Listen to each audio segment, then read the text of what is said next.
There's a nonprofit in Lansing and in Ashe County right now building those private roads and bridges back one by one, but it is taking them excruciating long to get these funds, and really concrete is at a high demand, as you might expect. There's not enough engineers in Ashe County and around western North Carolina, so some of these projects are going slower than they would like. Again, we'll have more on Lansing's Bridge to Recovery, that nonprofit building those roads and bridges for people on their private spaces, at 6 tonight. But we know Helene sent floodwaters ravaging through communities and across western North Carolina as a whole. The French Broad River, one of the worst areas, hardest hit places that we saw, that left damage and debris that you can still see to this day.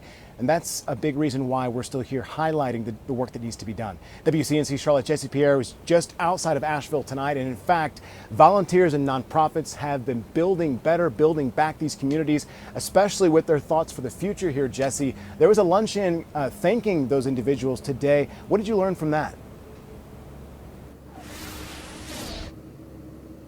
Well, you know, a lot of gratitude in that luncheon, really going towards a lot of nonprofits that really helped to, in the recovery efforts of after Helene. Now, I am here right outside of the French Broad River, where about a dozen volunteers were out here, and their mission was simple: to get as much trash as possible out of this river. The French Broad River, which flows through the heart of Asheville, is more than a scenic backdrop. It's a place for recreation. It's also a place for our ecosystem to thrive, and the wildlife depend on this river. Nearly a year after Helene, the river still weighed down by debris and litter.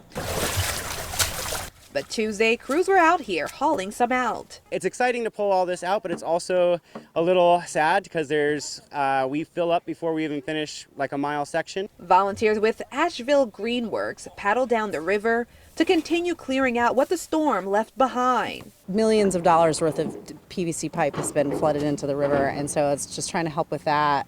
Sleeping bags, jackets, coolers, tires. And then the unexpected finds. Anne found 2 unopened bottles of champagne. That was pretty fun.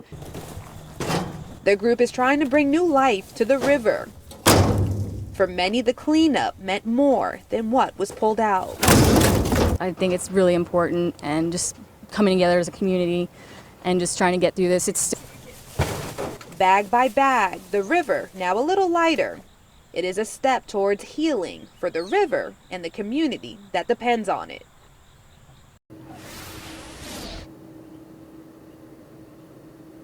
Now, there is still plenty of debris in this river, and volunteers tell me this is just one step in a much longer process. But they also say they will keep coming back until this river is clear.